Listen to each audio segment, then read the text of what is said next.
ఎందుకయ్యా మాకిన్ని కష్టాలు పెట్టావు? ఎందుకయ్యా మాకు ఇన్ని పరీక్షలు మేము పెడుతున్నావు? రోజు పూజలు చెయ్యట్లేదా? మేము రోజు నైవేద్యాలు పెట్టట్లేదా? మేము రోజు హారతలు ఇవ్వట్లేదా? మేము రోజు గంట కొట్టట్లేదా?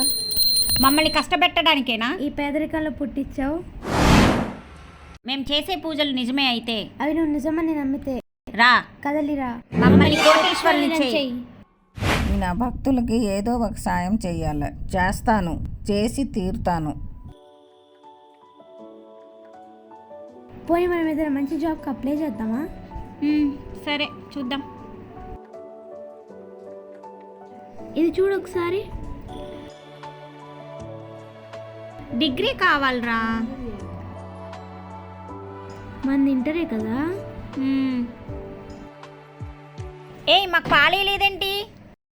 మీరు పాలు డబ్బులు ఇచ్చే వరకు మా అమ్మ పాలు పోయొద్దండి.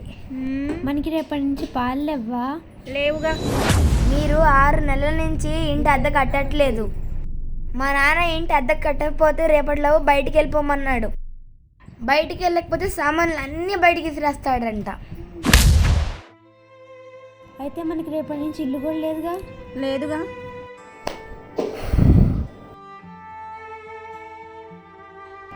సరేలే, ఈలోపు మనం ఒక చిన్న ఇల్లన్నా వెతుక్కుందాం. ఏదన్నా మంచి ఇల్లు దొరికితే బాగుండు. మన పూజలు ఏం వృధా కావు. ఆ దేవుడాన్ని చూసుకుంటాడు. అంతే, అంతా దేవుడి మీదే భారం.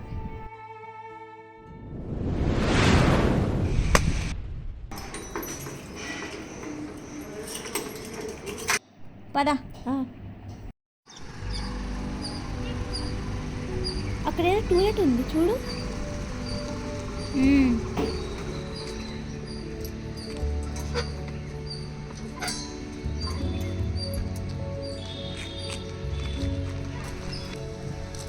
ఇది బాగా దూరంగా ఉన్నట్టుందే. ముందు ఏదో ఒక ఇల్లు దొరకని. అంతేలే, ఫస్ట్ ఇల్లు చూద్దాం. వెనక్కి తిరిగి చూడండి. మేము చూడమండి.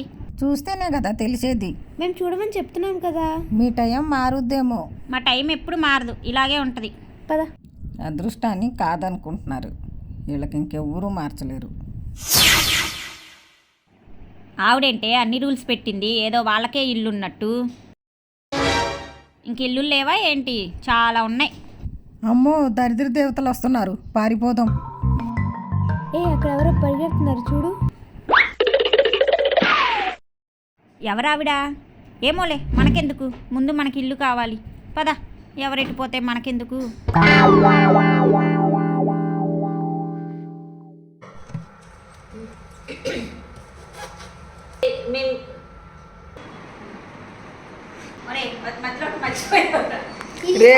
ఇంకోసారి మీకు సహాయం చేస్తే నీకు సహాయం, నీలాంటోళ్ళకి సహాయం చేయాలనుకోవడం నాది తప్పు.